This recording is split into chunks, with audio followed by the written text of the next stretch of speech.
ETF index mutual funds నేర్చుకుని stock మార్కెట్లో రాణించాలనుకుంటున్నారా? వెంటనే ఈ నెంబర్కి కాల్ చేయండి. నమస్తే, welcome back to Suman TV. Present మనతో పాటు ఉన్నారు international corporate and soft skills trainer Madhuravani గారు. నమస్తే మ్యామ్. నమస్తే అండి. ఇప్పుడు రీసెంట్లీ నేను ఒక పోస్ట్ చూశాను. అతను ఆల్రెడీ జాబ్కి రిజైన్ చేశాడు. రిజైన్ చేసి నోటీస్ పీరియడ్ ఉంటుంది కదా, 2 months 3 months సంథింగ్ ఉంటుంది, కంపెనీస్ని బట్టి ఉంటాయి. సో అతను ఆ నోటీస్ పీరియడ్ కూడా కంప్లీట్ చేశాడు. ఇంకా వెళ్ళిపోవాలనే టైంలో హెచ్ఆర్ నుంచి మళ్ళీ ఒక రిక్వెస్ట్ ఏంటంటే, నువ్వు మళ్ళీ నోటీస్ పీరియడ్ చేయాలి అని చెప్పేసి. అంటే అసలు ఆ నోటీస్ పీరియడ్ అంటే ఏంటి, మరి ఒకసారి నోటీస్ పీరియడ్ అయిపోయాక మళ్ళీ ఎందుకు హెచ్ఆర్ మళ్ళీ చేయమని అనింది? అంటే ఇలాంటి టైంలో ఈ నోటీస్ పీరియడ్ స్ట్రెస్ అనేది ఎంప్లాయీకి ఎలా ఉంటుంది? అసలు కంపెనీ టు కంపెనీ ఇవన్నీ రూల్స్ కానీ హెచ్ఆర్ పాలసీస్ కానీ ఇవన్నీ ఎలా ఉంటాయండి? అంటే ప్రతి ఒక్క కంపెనీకి వాళ్ళ సెట్ ఆఫ్ హెచ్ఆర్ రూల్స్ ఉంటాయి, కంప్లైన్సెస్ ఉంటాయి. ఇప్పుడు నాన్ ఐటీ తీసుకున్నాం అనుకోండి, వాళ్ళకి మ్యాక్సిమం 1 month, లేకపోతే కొన్ని కంపెనీస్ 20 days 10 days కూడా ఇస్తారు నోటీస్ పీరియడ్. అదే కార్పొరేట్ వెళ్ళాలంటే, సాఫ్ట్వేర్ సైడ్ వెళ్తే వాళ్ళకి ఖచ్చితంగా 3 months నోటీస్ పీరియడ్ చేయాల్సిందే. రీసెంట్గా ఈ పోస్ట్ వైరల్ అయ్యింది. ఆల్రెడీ అతను 2 months హెచ్ఆర్ రిక్వెస్ట్ వల్ల ఎక్స్టెండ్ చేసిన తర్వాత హెచ్ఆర్ చేంజ్ అయిందని మళ్ళీ రిక్వెస్ట్ చేశారు వాళ్ళు తనని నోటీస్ పీరియడ్ ఇంకా ఎక్స్టెండ్ చేయమని.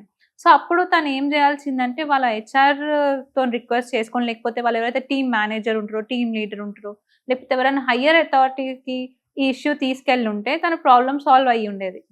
లేదంటే లేదు, ఇంకా వాళ్ళు అప్పటికి వినకపోయింటే తను లేబర్ కోర్ట్ కూడా ఉంటుంది, అక్కడ వాళ్ళ దగ్గర ఆశ్రయించి అయినా తీసుకోవచ్చు.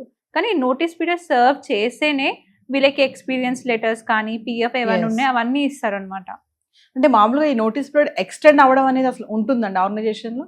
ఎక్స్టెండ్ అవ్వడం అంటూ ఉండదు. కాకపోతే కొన్ని కంపెనీస్ ఏంటంటే, ఇప్పుడు ఒకవేళ ఆ ఎంప్లాయీ తన ఓన్గా రిజైన్ చేశారు అనుకోండి, వీళ్ళకి బ్యాకప్ చూసుకోవాలి ఇంకొకరు.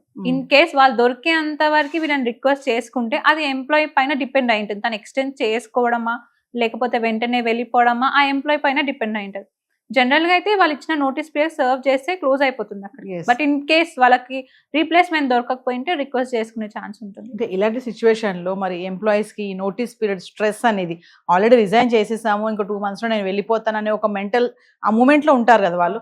మళ్ళీ నువ్వు నోటీస్ పీరియడ్ చెయ్యాలి అని అన్నప్పుడు ఖచ్చితంగా వాళ్ళ యొక్క మైండ్ సెట్ అనేది ఇవంతా యాక్చువల్లీ అది 100% తప్పు. ఇంకా నోటీస్ పీరియడ్ అయిపోయినా మీ రిక్వెస్ట్ తోనే తన 2 months ఎక్స్టెండ్ చేశాడు, దాన్ని మళ్ళీ చేయమనడం హెచ్ఆర్ మారింది అని అది తప్పు కదా. ఎందుకంటే ఆల్రెడీ తనకి మెయిల్లో ఉంటుంది, హెచ్ఆర్ పంపించిన మెయిల్ కూడా ఉంటుంది. సో తను ఆ మెయిల్ చూపించి వాళ్ళ హయ్యర్ అథారిటీస్తో మాట్లాడి తను క్లోజ్ చేసుకోవచ్చు ఈజీగా. అంటే హెచ్ఆర్ పాలసీస్ కానీ ఈ నోటీస్ పీరియడ్ పాలసీస్ కానీ ఇవన్నీ అసలు అంటే ఆర్గనైజేషన్కి డిఫరెంట్గా ఉంటాయండి? డిఫరెంట్గా ఉంటాయి. నేను చెప్పినట్టు ఐటీకి అయితే 3 months ఖచ్చితంగా 3 months సర్వ్ చేయాల్సిందే notice period. Okay. Non IT ఏమో కొంచెం 1 month 2 months depend. Okay. In case కొంతమంది ఏం చేస్తారంటే నోటీస్ పీరియడ్ ని బై కూడా చేసుకుంటారు. బై చేసుకుంటారు. ఓకే. అంటే సపోజ్ నేను ఒక ఎంప్లాయీని హైర్ చేసుకున్నాను, తన నోటీస్ పీరియడ్ అక్కడ 3 months, కానీ నాకు ఇమీడియట్ రిక్వైర్మెంట్ ఉంది. సో వాళ్ళకి 3 months కి ఇంత అమౌంట్ పే చేస్తే నోటీస్ పీరియడ్ ఉండదు, వెంటనే జాయిన్ అయిపోవచ్చు, వెంటనే అక్కడ నోటీస్ పీరియడ్ కాకుండా జాయిన్ అవ్వచ్చు. బై అది పే చేసేసి తీసుకోవడం, కొనుక్కోవడం లాగా. ఓకే. సో ఇలా కూడా ఉంటుంది. అంటే ఇప్పుడు ఒకవేళ నోటీస్ పీరియడ్ నేను చెయ్యను, నేను వెళ్ళిపోవాలి ఇమీడియట్లీ, నాకు వేరే దగ్గర రిక్వైర్మెంట్ వచ్చేసింది, నేను చేయలేను నోటీస్ పీరియడ్ అని అంటే ఎంప్లాయీ అట్లా చేస్తే మీకు పిఎఫ్ రాదు, మీకు ఎక్స్పీరియన్స్ లెటర్ ఇవ్వరు. మీరు కంపెనీ మీరు ఒక ఆఫర్ లెటర్ వచ్చినప్పుడే మీకు అక్కడ మెన్షన్ చేస్తారు, you have to serve 3 months of notice period అని. సో ముందు మీరు దానికి ఒప్పుకొనే మీరు కంపెనీలో జాయిన్ అయ్యారు కదా, సో మీరు ఖచ్చితంగా నోటీస్ పీరియడ్ అనేది సర్వ్ చేయాలి, లేదంటే మీ నోటీస్ పీరియడ్ బై చేసుకునే ఆప్షన్ ఉంటుంది. అంటే ఇన్ కేస్ మనం ఇన్ఫార్మ్ చేయకుండా నోటీస్ పీరియడ్ చేయకుండా మనం వేరే ఆర్గనైజేషన్కి వెళ్ళిపోయాం అనుకోండి, ఇక్కడ వాళ్ళు ఇక్కడ శాలరీ కానీ మీరు అన్నట్టుగా శాలరీ హోల్డ్ కనుక చేసి ఆ పిఎఫ్ కనుక ఇవన్నీ హోల్డ్ చేశారనుకో, మరి ఎంప్లాయ్కి ఏం రైట్స్ ఉండవా అడగడానికి? ఉండదండి, ఎందుకంటే తను ఆల్రెడీ ఆఫర్ లెటర్ ఉన్నప్పుడే తను రిప్లై ఇచ్చి ఉంటాడు, ఓకే ఫర్ ఇట్, నేను జాయిన్ అయిపోతాను. సో తను రూల్స్ బ్రేక్ చేసినట్టే కదా. సో అప్పుడేం లేదు, వాళ్ళు తను నోటీస్ పీరియడ్ మొత్తం చేసిన తర్వాత తనకి హోల్డ్ చేస్తే అప్పుడు తనకి అన్ని రైట్స్ ఉంటాయి. సివిల్ కోర్టుకి వెళ్ళొచ్చు, లేబర్ కోర్ట్ వెళ్ళొచ్చు, కేసు నోటీస్ పంపించవచ్చు.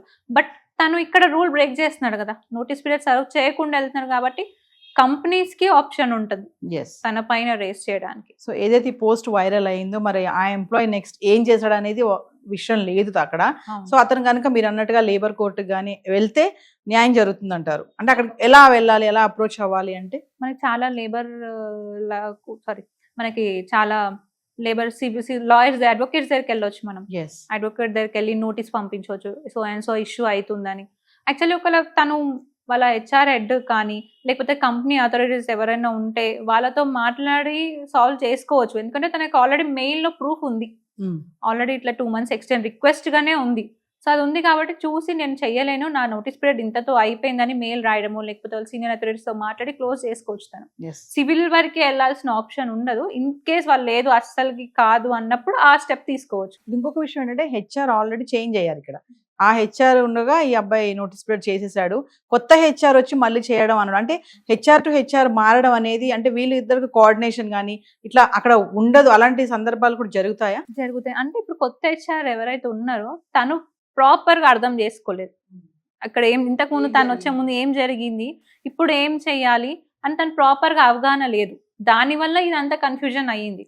ఎందుకంటే ఇప్పుడు తను ఆల్రెడీ ఆ ఎంప్లాయీ దగ్గర మెయిల్ కూడా ఉంది, ఆ మెయిల్ చూస్తుంటే తనకు అర్థం అయిపోవాలి ఓకే తన నోటీస్ పీరియడ్ అయిపోయింది అని.